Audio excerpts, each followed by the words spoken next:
l'opérateur conditionnel ternaire, qui est emprunté directement du langage C. C'est un peu déroutant de le regarder si vous n'êtes pas déjà familier avec lui, mais il fonctionne vraiment bien.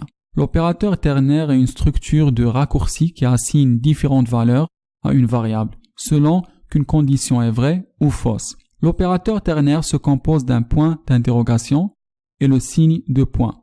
Il a eu son nom du fait qu'il est normalement utilisé avec 3 valeurs ou expressions. La première de ces-ci est une condition qui suit l'opérateur d'affectation. La condition est suivie d'un point d'interrogation. À la droite du point d'interrogation, la valeur que vous souhaitez affecter si la condition est vraie. Ensuite, il vient le signe de point, puis la valeur que vous souhaitez affecter si la condition est fausse. En effet, c'est une façon abrégée de l'écriture de l'instruction conditionnelle if-else. Examinons maintenant un exemple de l'opérateur ternaire. Allons déclarer 2 variables, A et B, et je vais dire si vous voulez savoir laquelle de ces 2 variables est supérieure à l'autre, la façon la plus facile de faire cela est de dire quelque chose comme ceci. Var résultat, le signe égal, A supérieur à B, le point d'interrogation, et puis A est supérieur à B, 2 points, B est supérieur à A. Alors, comment cela fonctionne? L'instruction qu'on vient d'écrire va retourner l'un de ces 2 valeurs, soit le A est supérieur à B ou bien B est supérieur à A, selon la condition. Si la condition est vraie, il va retourner la première valeur. Si la condition n'est pas vraie, il va retourner la deuxième. Donc, si nous alertons le résultat, il dit B est supérieur à A. Si je les rends pareils,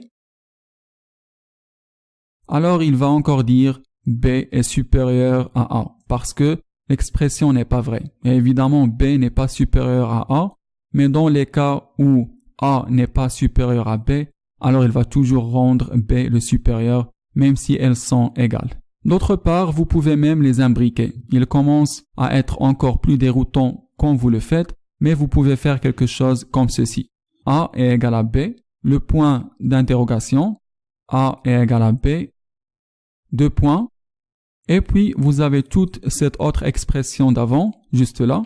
Et maintenant, si elles sont égales, il va dire A est égal à B, et si elles ne sont pas égales, alors vous obtenez soit A est supérieur à B, ou bien B est supérieur à A. Maintenant, parce que cela peut être tellement déroutant à regarder, il arrive souvent que c'est une bonne idée de mettre la deuxième clause en parenthèse. Et cela le rend un peu plus facile à lire. Cela fonctionne exactement de la même façon qu'avant. Maintenant, si j'exécute mon code, il dit A est égal à B. Et si je change la valeur de B, et puis j'exécute ce code encore une fois, alors il dit B est supérieur à A. Et si je fais A égale à 200 par exemple, puis j'exécute ce code encore une fois, il va dire A est supérieur